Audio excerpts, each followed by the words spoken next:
Glória a Jesus. Eu saúdo a todos com a paz do Senhor, amém? Glória a Deus. Quero convidar a igreja, os irmãos a tomarem os vossos assentos, em nome de Jesus.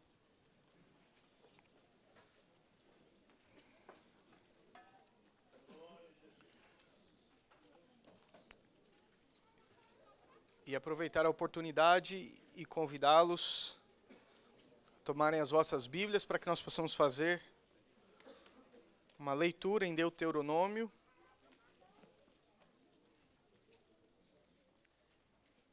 Deuteronômio. Glória a Deus. Capítulo 8 e o versículo 18.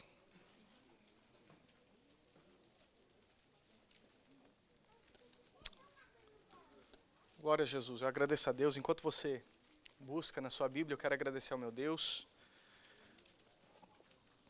pela salvação, o dom da vida e a oportunidade que nos é dada através da vida do nosso pastor.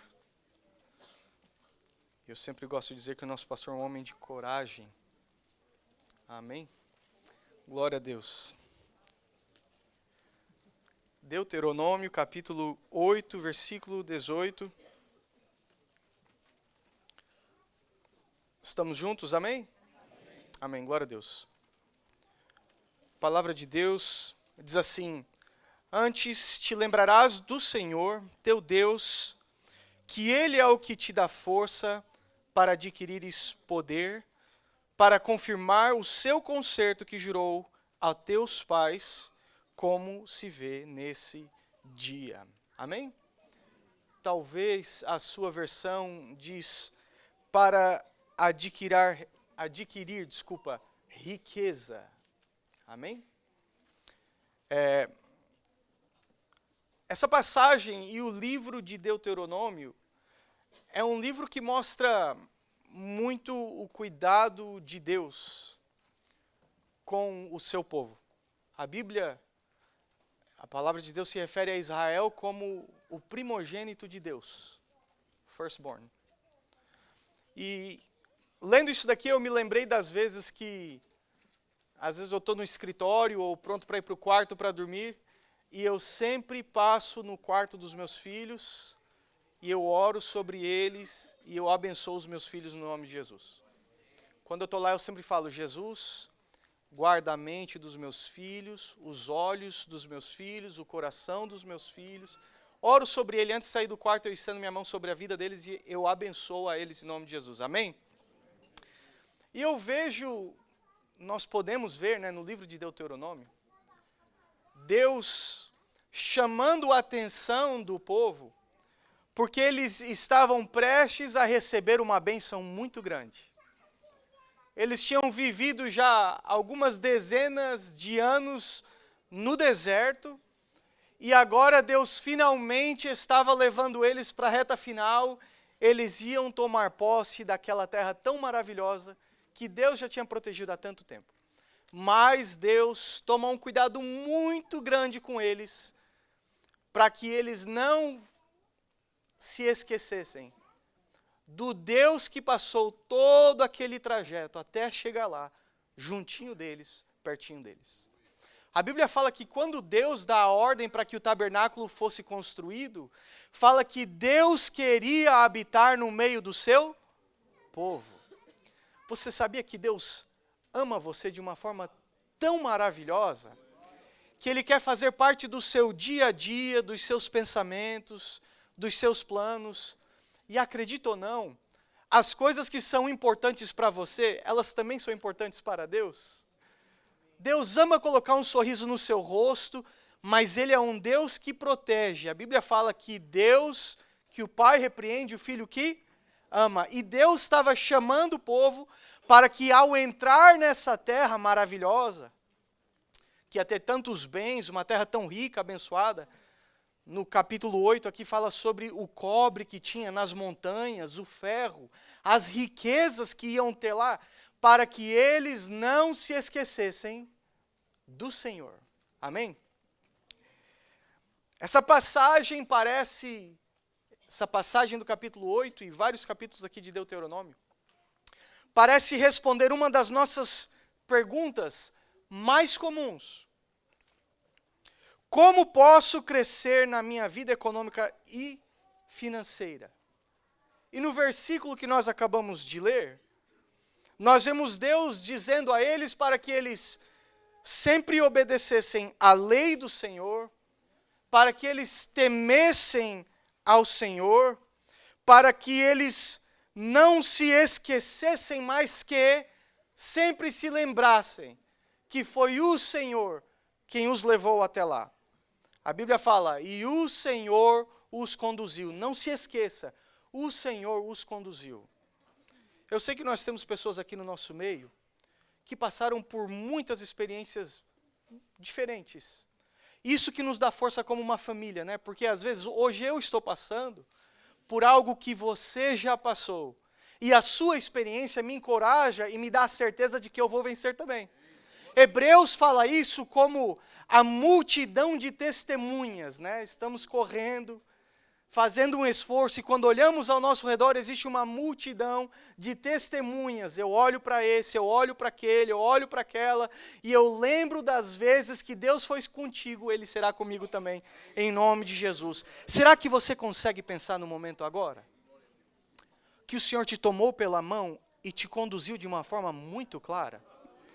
Você pensou, eu não sei como eu vou chegar lá, eu não sei como eu entendo o propósito, eu até entendo a promessa de Deus, mas eu não faço a mínima ideia de como que isso vai acontecer.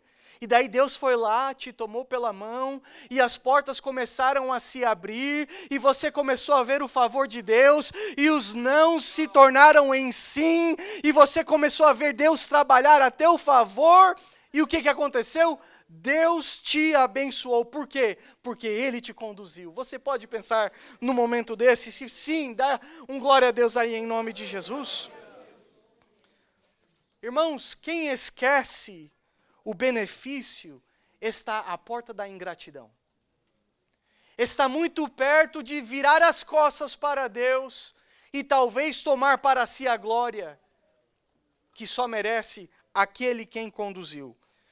Mas Deus, irmãos, no livro de Deuteronômio, no trajetório do povo israelita pelo deserto, nós vemos Deus direcionando a todos eles com propósito. E nós já temos falado sobre isso nesses dias. O nosso Deus é um Deus de... Você estava aqui nos outros dias que eu também vi? O nosso Deus é um Deus de propósito. Né? Tudo que Deus faz, Ele faz com um propósito. Ele os guiou pelo deserto porque Ele tinha um propósito.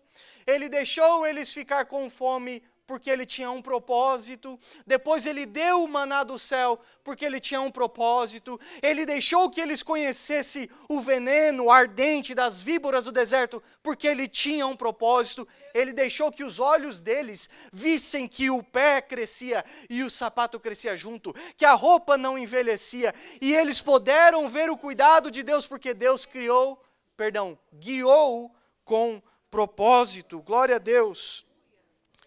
No livro de Malaquias, no capítulo 3, nós vemos Deus fazendo um convite para o povo. Antes disso, Deus vai falar com eles. E Deus repreende o povo e faz um convite para um concerto. O Senhor diz assim: desde os dias dos vossos pais, vós desviastes dos meus estatutos e não guardastes. Tornai-vos, então, para mim, e eu tornarei para vós, diz o Senhor dos Exércitos.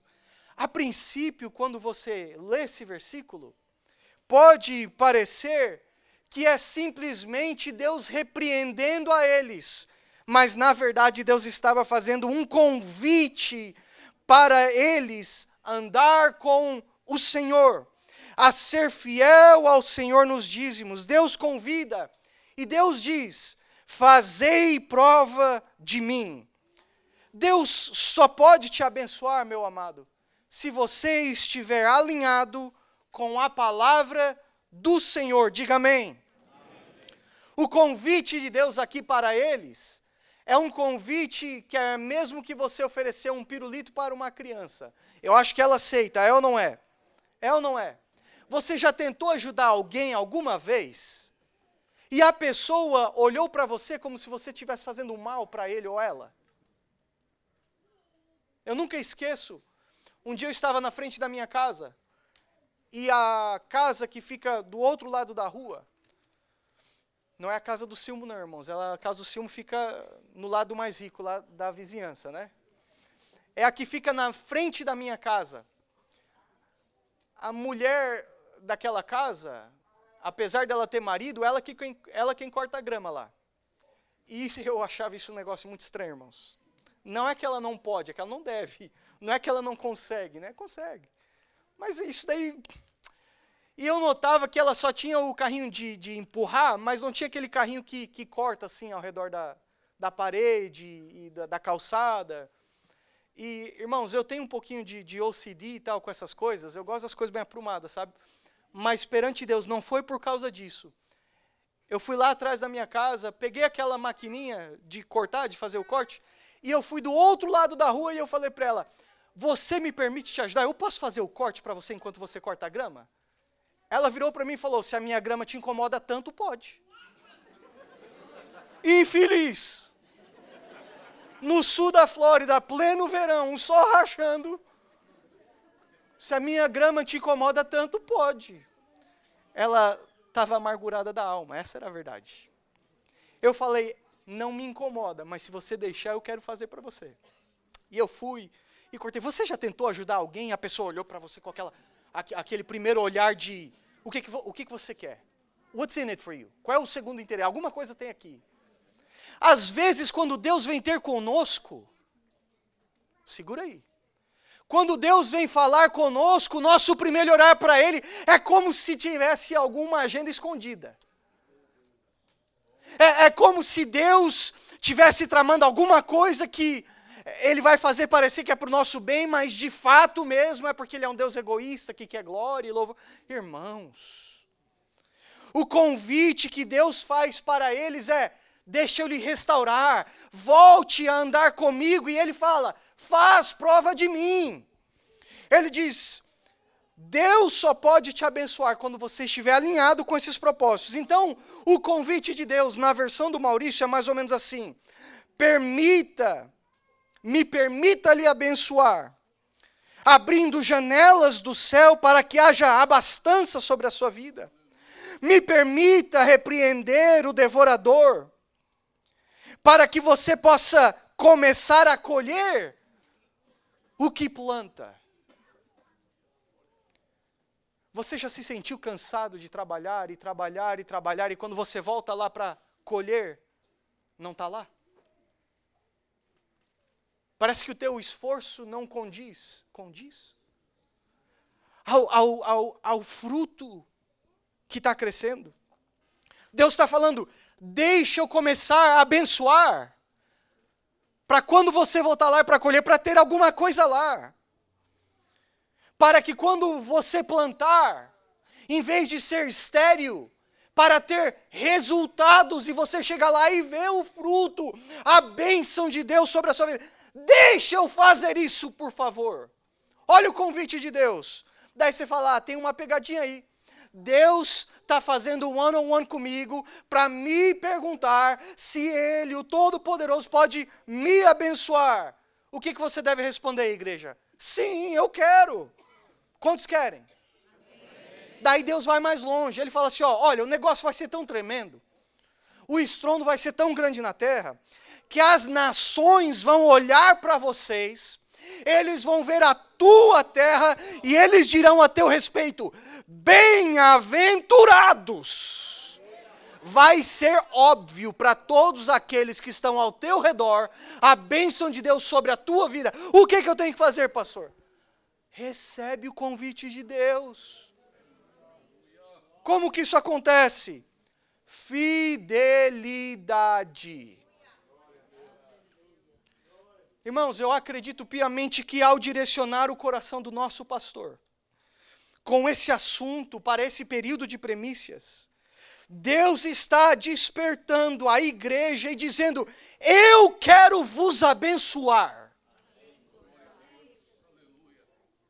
As pessoas que estão ao teu redor não vão olhar para você e falar: ah, coitadinho desse crente, que vida amargurada e sofrida, olha só. Não, eles vão olhar para você e vão falar: bem-aventurado.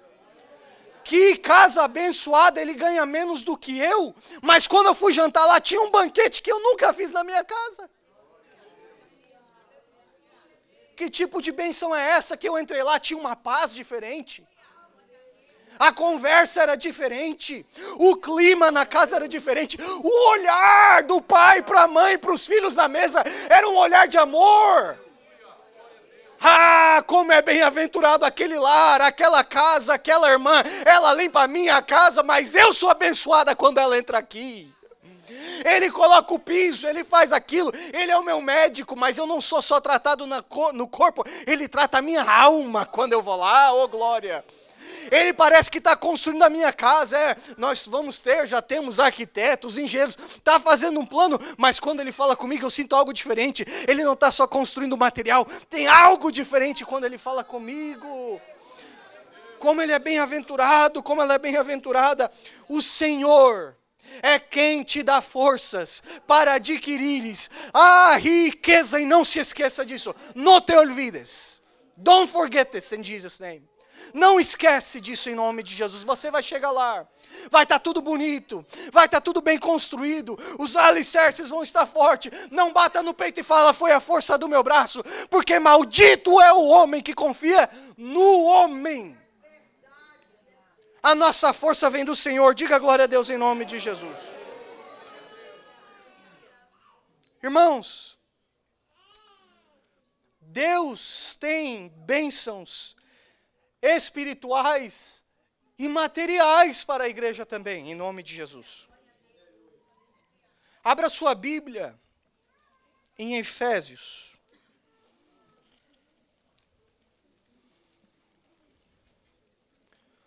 No capítulo 1, e eu vou ler a partir do versículo 3.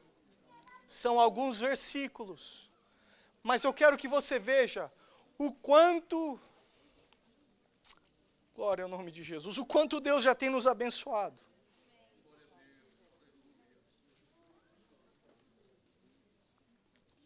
Você pode falar assim: pastor, eu não me sinto abençoado financeiramente ainda. Tudo bem. Mas espiritualmente você tem certeza que você já é abençoado, em nome de Jesus. E nós estamos trabalhando juntos como igreja, Deus despertou o coração do nosso pastor, para que sejamos abençoados financeiramente, economicamente também, no nome de Jesus. Efésios, a partir do versículo 3 do primeiro capítulo, diz assim a palavra do Senhor: bendito o Deus e Pai do nosso Senhor Jesus Cristo.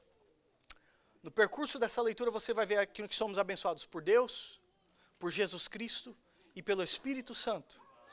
Bendito o Deus e Pai do nosso Senhor Jesus Cristo, qual nos abençoou com todas as bênçãos espirituais nos lugares celestiais em Cristo, como também nos elegeu nele antes da fundação do mundo. Eu estou falando de você.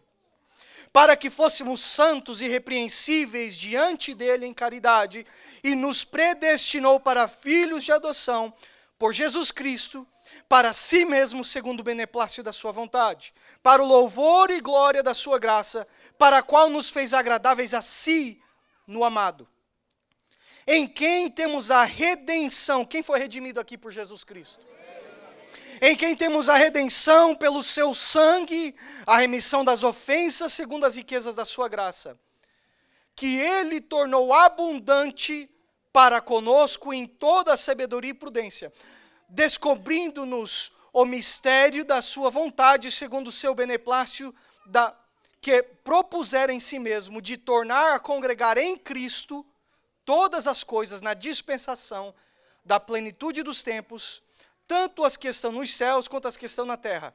Nele, digo, em que também fomos feitos herança, havendo sido predestinados conforme o propósito daquele que faz todas as coisas segundo o conselho da sua vontade, com o fim de sermos, para louvor da sua glória, nós, os que primeiro esperamos em Cristo, em quem também, olha que bonito, vós estáis, depois que ouvistes a palavra da verdade, o evangelho da vossa salvação, e tendo nele também crido, fostes selados com o Espírito Santo da promessa, o qual é o penhor da vossa herança para a redenção da possessão de Deus, para louvor da sua glória.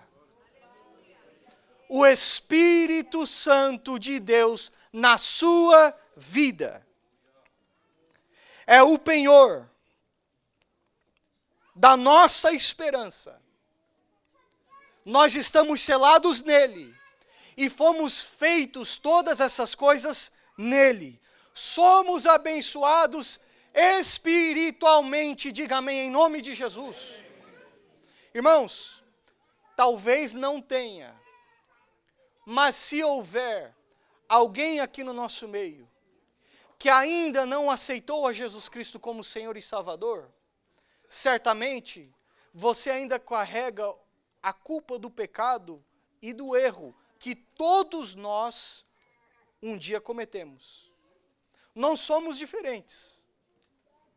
Todos aqui já erraram. Mas nós aceitamos o perdão e a redenção que há em Jesus Cristo. E essa porta está aberta para você nessa noite. Talvez você é o contrário, você é abençoado financeiramente, mas ainda não se sente abençoado espiritualmente.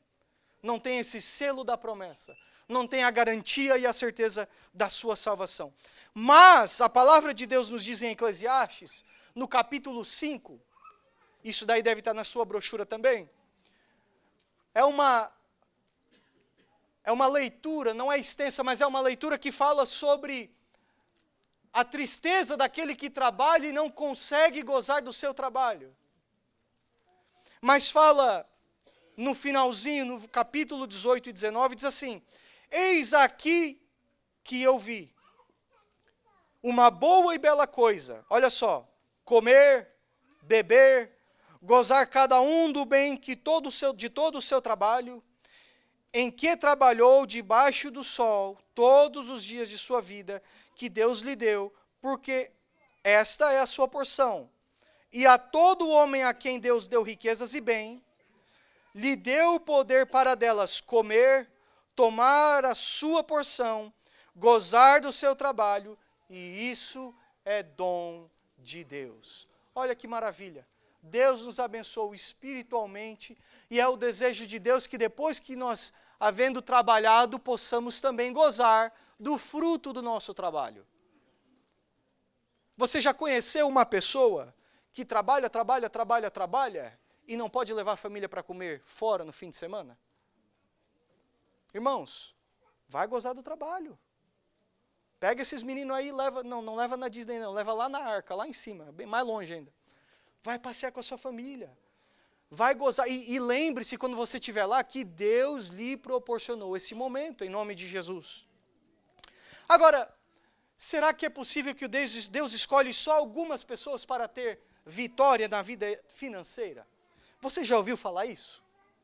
Nossa, parece esse cara aqui. Eu já ouvi falar o contrário, né? Uma expressão que fala assim: se eu comprar uma fábrica de chapéu, as pessoas começam a nascer sem cabeça, né? Pessoa que pensa que não, eu não sou para fazer negócio, não nasci para ser uma pessoa que faz negócio. Talvez você já olhou para uma pessoa e falou: poxa, mas não é possível. Esse cara vai lá, compra um banhado lá, um terreno lá no banhado, faz um furo, tem petróleo. O outro faz um buraco lá, tem ouro. O que ele compra, o que ele faz, abençoa. Será que Deus escolheu que isso fosse somente para algumas pessoas, irmãos? Nós acabamos de ler em Eclesiastes que gozar do seu trabalho, isso é dom de... O que é um dom se não é um presente? Então significa que Deus nos dá esse presente, essa virtude, esse dom. Só que se nós compararmos esse dom aos dons espirituais, quando nós vamos lá para Coríntios, a Bíblia fala que nós devemos buscar os dons com zelo. Se nós devemos buscar os dons espirituais, Irmãos, quanto mais os dons materiais que vêm de Deus também. Não tem nada de errado em você buscar ser abençoado. Você só tem que ter as tuas prioridades alinhadas em nome de Jesus. Diga amém. Então, qual é o segredo para receber esses dons de Deus? É se aplicar para recebê-los. Você quer um dom espiritual? Ora, se consagra, entenda o propósito para qual Deus irá lhe dar esse dom. Esse dom é para você, para as pessoas te chamarem nos lugares, para você pregar e fazer um sucesso e ficar no Facebook. Não, os dons não é para quem utiliza ele, o dom é para as pessoas. Então, meu amigo, se começar a te ligar de madrugada para orar por alguém, você não pode reclamar, você quis o dom. Ah, dom de curas, agora toda semana me chamam para ir lá no hospital. Você pediu o dom, não pediu? Vai lá, irmão, vai lá orar, Deus deu. Agora, se Deus te der o dom da riqueza, receba aí, diga amém. Amém. Você também vai ter que fazer alguma coisa com esse negócio, com essa bufunfa. Se você já está aí com o bolso cheio, arranca um cenzinho e põe na mão da pessoa do seu lado aí. Né? Mas o que não tem nada de errado. Irmãos, esse princípio bíblico se aplica em todas as áreas. Eu devia ter esperado eu sentar, porque eu ia sentar do lado do Claudinho e do Cássio. Cada um ia jogar um 100 na minha mão, eu ia ficar, agora estou aqui sozinho, aqui em cima. E nesses princípios, irmãos, é muito importante. Nós entendemos que a vida espiritual e financeira, ela é uma balança. E é aí onde muitos se perdem. Porque você começa a falar com alguém sobre finanças, ou você começa a ouvir falar de finanças, e a gente se empolga, não é verdade? Eu nunca esqueço, eu tenho um amigo muito bom, e ele sempre me empolgava para gastar dinheiro. Eu não sei que raio de amigo é esse, mas ele falou, vamos andar de bicicleta, vamos fazer trilha, vamos andar de bicicleta e tal, não sei o que. Irmãos, eu fui lá na loja, olhei uma bicicleta, eu quase desmaiei quando eu vi o preço daquele negócio. Eu falei, não é possível que alguém pague isso daqui na bicicleta. Daí fui, aluguei uma bicicleta, não queria dar o bico a torcer, voltei lá, aluguei outra, tal. Depois voltei na loja e falei, não, essa daqui mesmo. Pum, comprei a bicicleta. Daí ele falou, agora nós vamos andar de bicicleta toda semana. O infeliz nunca andou de bicicleta comigo, nunca. Não só isso, 2 semanas depois ele vendeu a dele. E eu fiquei com a minha bicicleta lá, quem vai lá na minha casa está lá, enferrujando, não, está enferrujando não, mas está lá atrás. Às vezes nós descobrimos algo novo e nós nos empolgamos e vamos com muita sede ao pote. E nisso nós temos que ter cautela na vida financeira. Você começa a ouvir coisas sobre finanças e vídeos sobre finanças, ler livros sobre finanças e ir em seminários sobre finanças, e você tem tempo para essas coisas, e investe e paga para ouvir doutor e senhor e milionário e trilionário. Eu estava vendo esses dias atrás, tem um homem aqui muito abençoado no sul da Flórida, mora em Fort Lauderdale, dono de uma seguradora, e eles têm um atendimento para você fazer uma consultoria com eles. E ele oferece 15 minutos no telefone contigo, só você e ele, por $9.000. Falei, se fosse 10 eu ligava, 9 eu acho que ele é meia boca. $9.000. Tem gente que faz, tem gente que liga para conversar com um cara desse. 15 minutos. Irmãos, como é que aquele não espere, ligue já? Nem esse chega aos pés de um cara desse. Né? Um doido que tinha lá no Brasil, né? Na América Latina toda. Irmãos, daí nós vamos com muita sede ao pote, daí a gente tem tempo para ir no seminário, mas não vem no culto de doutrina. Lê todos os livros sobre finanças, mas não toca na Bíblia durante a semana. Escuta todos os podcasts possíveis no mundo dos milionários, mas não consegue sentar e ouvir o pastor pregar. E daí, irmãos, que tipo de balanço, que tipo de prioridade que temos na nossa vida? E eu vou fazer uma menção aqui breve, mas tem uma pessoa na Bíblia que eu gosto muito. E o nome dele é José. E eu acho que todo mundo, em algum momento da sua vida, você consegue conectar, você consegue assimilar alguma coisa que você passou com José. Sim ou não? Sim? A Bíblia diz em Gênesis 41, versículos 15 e 16, Faraó chamou José, teve uma conversa com ele e disse, olha, eu tive um sonho, ninguém há que interprete, mas eu ouvi dizer que quando ouves um sonho, o interpretas. Daí José responde assim para eles: isso não é de mim, mas Deus dará resposta e paz a Faraó. Nós precisamos, irmãos, nessa balança de vida espiritual e vida financeira, nós precisamos ter comunhão com Deus para receber sabedoria e discernimento no tempo de Deus para reconhecer as oportunidades que Deus gera ao nosso favor. Olha, eu não gosto muito de falar sobre futebol, até porque nós estamos no meio de setembro e pode ter um mundano aqui que pensa que setembro é alguma coisa especial para o mundo de futebol. Não é. Não tem valor nenhum. Né? Criaram um futebol clube lá no Brasil, lá em São Paulo, mas não vale um prego aqui, né? Mas tudo bem. Nós olhamos isso aqui e nós vemos assim, ó, se Deus... Eu não sei, pastor, depois o senhor me corrige se eu ultrapassei os limites. Se Deus participasse de um jogo, ai Jesus, ele não seria o artilheiro, ele seria o armador. Você entendeu o que eu falei? Deus cruza a bola, põe você dentro da área, cara a cara com o goleiro, e você está olhando para a arquibancada. Você está distraindo, vendo quem está vindo correndo atrás de você ou quem está aí na tua frente. Deus criou a circunstância, quem que deu aqueles sonhos para Faraó, amado? Se não foi Deus, criando a oportunidade para José. E daí José chega lá e fala assim, olha, eu não, mas Deus sim. Como que você sabe se é de Deus ou não? Discernimento e sabedoria. Diga amém. Recebo em nome de Jesus. Nós não podemos buscar a preparação quando essas oportunidades chegam. Nós temos que estar preparados quando nós chegamos nelas, em nome de Jesus. Imagina o cara falar assim, só um segundinho, Deus, deixa eu amarrar a chuteira.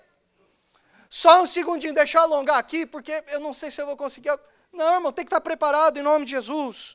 E nisso, eu lembro de Neemias, né? Porque Neemias, quando descobre, quando ouve falar, tudo aquilo que estava acontecendo lá em casa, né? Quando ele escuta falar tudo o que estava acontecendo lá, depois ele se coloca um período de jejum e oração, não é assim que a Bíblia diz?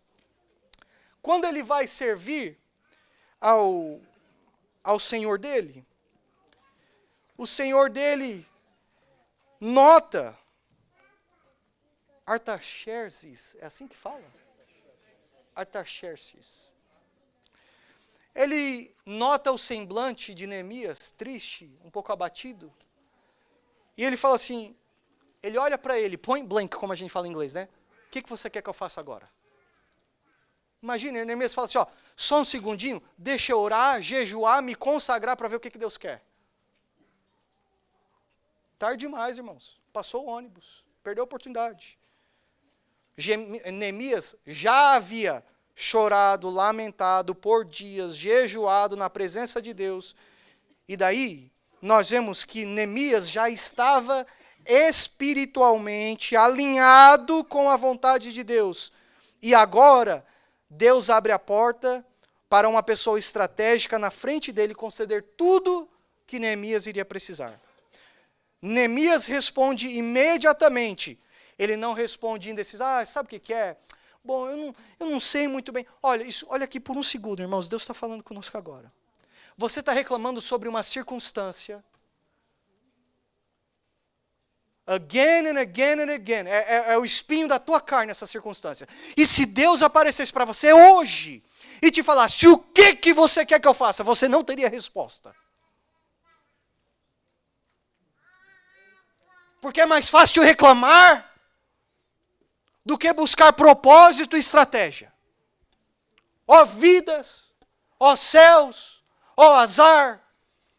Me falaram que eu ia ter oportunidade e eu não tenho. Ninguém me vê, ninguém me reconhece. Ninguém sabe meu nome.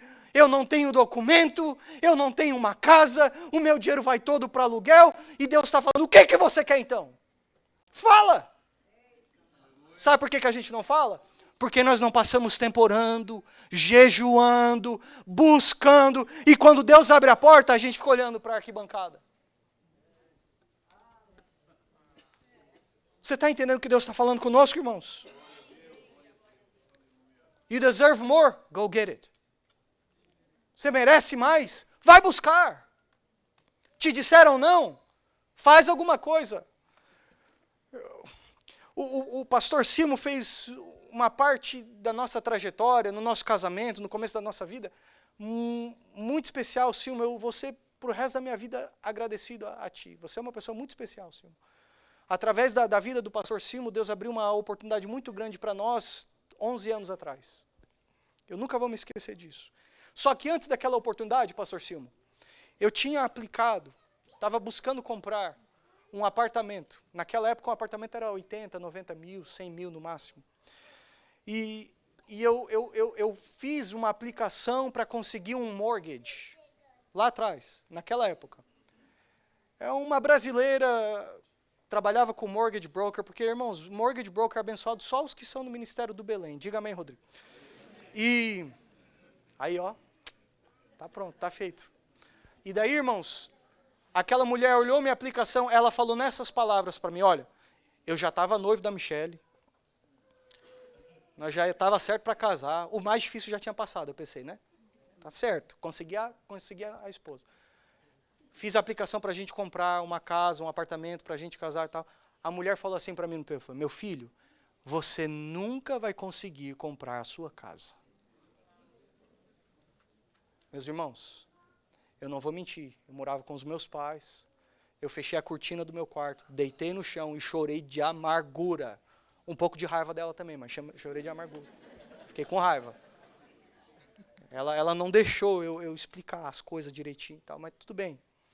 Daí, irmãos, Deus foi, e o pastor Silmo sabe disso, abriu uma porta muitas vezes maior, melhor, mais excelente, o que não entrava aqui na minha cachola, não conseguia pensar, não tinha planejado, não tinha, mas Deus abriu. Sabe o que nós fizemos? Nós colocamos no papel tudo que a gente queria numa casa, lembra, meu amor? Um apartamento, mas apartamento não tem driveway, mas bom, mas se tiver backyard, mas apartamento não tem backyard. Mas olha, mas se tivesse um vaulted ceiling, um skylight que a gente gosta, nossa, uma piscina ia ser um sonho. Mas isso não existe em apartamento, irmãos. Deus nos levou na casa do papel, foi ou não foi, Mimi? E Deus abriu as portas. Porque Deus faz, irmãos, quando o propósito de Deus, ou melhor, quando o teu propósito se alinha ao propósito de Deus, Deus abençoa e abre as portas no nome de Jesus. Ana chorou amargurosamente e falou, Senhor, me dá um filho. Deus falou, olha, sabe o que eu estava pensando? Eu estou precisando de um homem consagrado, porque os filhos de Eli não estão dando certo. Eli também não. E eu realmente precisava de uma geração nova, comprometida, fiel, dedicada, que vai me servir no altar. Daí Ana vem diante do altar de Deus e fala, Senhor, me dá um filho. Ok, tal. E se o Senhor me der um filho, ele vai lhe servir na tua casa. Opa!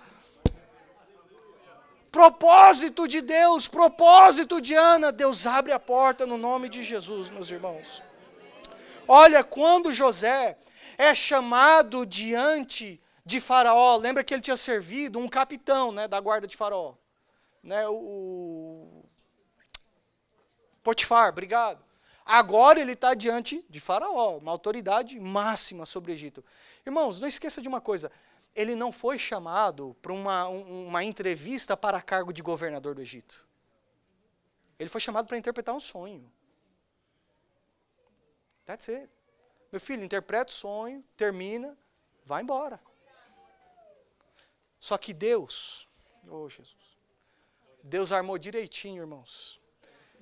E quando o crente abre a boca, e a vida espiritual dele está balanceada com a vida financeira dele, com a sabedoria, ele está no propósito de Deus, as pessoas acham graça nas coisas que eles falam. E não é uma graça que, ok, vai lá, me fala mais, me conta mais, explica. E daí ele fala, olha, o sonho é isso, isso, isso. Daí ele termina de interpretar o sonho, e daí ele fala assim, olha, e o Senhor deveria escolher alguém para fazer assim, assim. Daí, do interpretar o sonho, ele passa para dar a estratégia. Mas ninguém pediu para ele a estratégia. Mas quando você está cheio do Espírito Santo de Deus, as pessoas falam, fala mais, fala mais. Você já foi falar de Deus para uma pessoa, em vez dela te responder, fala mais, eu quero ouvir mais, me conta mais, me explica. Isso daí é favor, é graça de Deus na sua vida. Daí ele dá a estratégia. Mas ele não está puxando brasa para o assado deles não, irmão. E daí ele fala assim, ó, Faraó, escolhe alguém para colocar essas estratégias em ação. Daí Faraó olha para os conselheiros, todo mundo fala, mas não tem nenhuma pessoa no nosso meio cujo Espírito de Deus está sobre a vida dele, como você. É você mesmo, meu filho. You're the man for the job. Você veio aqui para revelar um sonho, você vai sair daqui governador. Que maravilha, porque Deus faz as coisas. Você só vai reconhecer isso, amado, quando a sua vida financeira e espiritual estiverem alinhadas. Senão você vai ficar um babão de milionário. O que é um babão de milionário? Vai ficar lá no YouTube dando like para esses caras ganhar dinheiro e ouvindo as mensagens dele. E daí falta os cultos.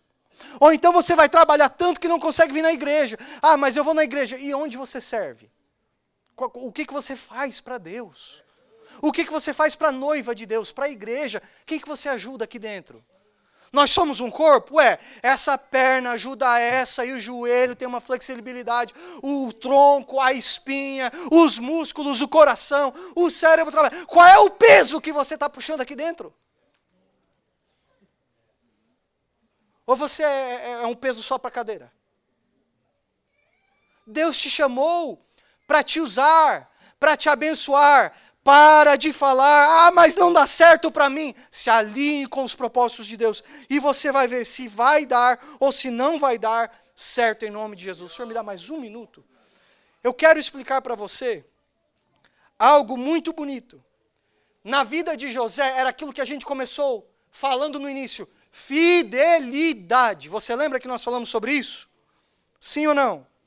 Amém, glória a Deus. José, irmãos, ele era fiel. José, ele não jogava para a torcida. José não tentava evitar problemas com os seus irmãos. José podia até ser chamado de dedo duro, mas ele era fiel. Ele era fiel. E enquanto os irmãos de José invejavam ele, José recebia sonhos. José recebia visão. E o pai de José mandava ele e ver o que os seus irmãos estavam fazendo. Olha a confiança do pai. Ele pega o filho mais novo e manda ele lá ver o que os mais velhos estão aprontando. Isso é confiança, irmãos. Sabe por quê? Porque o filho não se alinhava com os outros irmãos para ter o favor deles, enganar os pais. Irmãos, eu já trabalhei com adolescentes. I love you too, Junior. Eu já trabalhei com adolescentes. Irmãos, muitas vezes nós tínhamos que pegar siblings, irmãos, dentro do grupo e falar, olha, pelo amor de Deus, você está vendo o que o seu irmão ou que a sua irmã está fazendo? Ajuda a gente, nós estamos tentando salvar essa vida. E existia um espírito de cumplicidade, assim que fala. Preferia, não, mas eu não vou ser dedo duro. Eu não vou levar para os meus pais. Sim, você não leva para os seus pais e vê a pessoa marchando para o inferno. E não faz nada, irmãos. José não era assim. O que eu acho bonito da vida dele é que José, ele não tinha uma fidelidade seletiva. E isso é muito comum nos nossos dias. Olha, eu sou fiel ao Senhor porque eu nunca vou esquecer do que o Senhor fez por mim. E eu sou fiel a ti porque eu gosto muito. Tem um ditado que fala, né, quem meus filhos beija, meus lábios adoçam, não é verdade? Tem umas pessoas que são tão bondosas para os nossos filhos que elas não sabem a alegria que traz para o nosso canto. Então, eu sou fiel para... Olha, mas esse irmão aqui, eu nunca fiz nada por você, você nunca fez nada por mim, eu não sou fiel a ti. E o meu patrão, olha, ele não me paga o tanto que eu mereço, então por não me pagar o tanto que eu não devo fidelidade. Irmãos, isso daí é fidelidade seletiva. Isso daí é você escolher quando e a quem você é fiel. Agora, uma pessoa que tem um caráter fiel... Essa pessoa é fiel a todos em todo tempo. Sabe por quê? Vou te explicar por quê. Porque essa pessoa reconhece que Deus é curioso. É o quê? É Senhor. E nós somos servos. Eu posso até ter um patrão, mas o meu Senhor é Deus. Eu sou fiel. Eu posso até ter um amigo que fala mal de mim pelas costas, mas Deus é Senhor. A Ele eu sou fiel. E essa fidelidade de José ganhou o favor aos olhos de Faraó. Para terminar, Deus não quer somente que você tenha em abundância, mas sim em abastança. Lá em Malaquias nós vemos essa palavra, abastança. José ajuntou muitíssimo trigo. E a Bíblia fala que era como a areia do mar, que até cansou de contar, porque não havia numeração. Olha isso, irmãos. A bênção de Deus sobre a vida de José quebrou a matemática. Eles olhavam, não tinha como contar o negócio. Era muito. Isso não era só abundância. Isso era abastança. Não é só mesa farta hoje, não é só mesa farta semana que vem. São anos de prosperidade em nome de Jesus. E essa é a nossa diferença. Essa é a diferença entre a vida financeira e a vida econômica. A sua vida financeira é você pagar suas dívidas em dia. Né? Você conseguir cumprir com as suas obrigações nas minhas orações. Eu falo, Jesus, eu quero ser fiel. A minha palavra, as coisas que eu assinei, aquilo que eu me comprometi. Mas a sua vida econômica, ela recebe a abastança de Deus. Não é só para 1 ano, 2 anos. O cara perde o trabalho, está em paz. Porque a vida econômica dele está em dia. Em nome de Jesus, os celeiros estão stashed, estão cheios. Por quê? Não é porque aquele ali é o foco dele. É porque a bênção de Deus está sobre a vida dele. Em nome de Jesus. O favor de Deus sobre a tua vida vai fazer a diferença no ano de 2024. Eu vou falar isso mais uma vez. O favor de Deus sobre a sua vida irá fazer toda a diferença em 2024. Perguntaram para um judeu, falou assim, por que os judeus são tão abençoados? E ele falou assim, olha, é o seguinte, se eu vender o mesmo produto que você vende, e se eu colocar o esforço que necessito para rodar o meu negócio vai ser muito melhor do que o seu. Isso é lei. Ele falou, ok, mas por quê? Por que os judeus são tão abençoados? Ele falou assim, porque nós temos o favor de Deus. Começa a andar como alguém que sabe que tem o favor de Deus. Vai fazer negócios como alguém que sabe que tem o favor de Deus. Tenha fé como alguém que sabe que tem o favor de Deus. E que Deus abençoe esse ano de 2024, em nome de Jesus. Amém?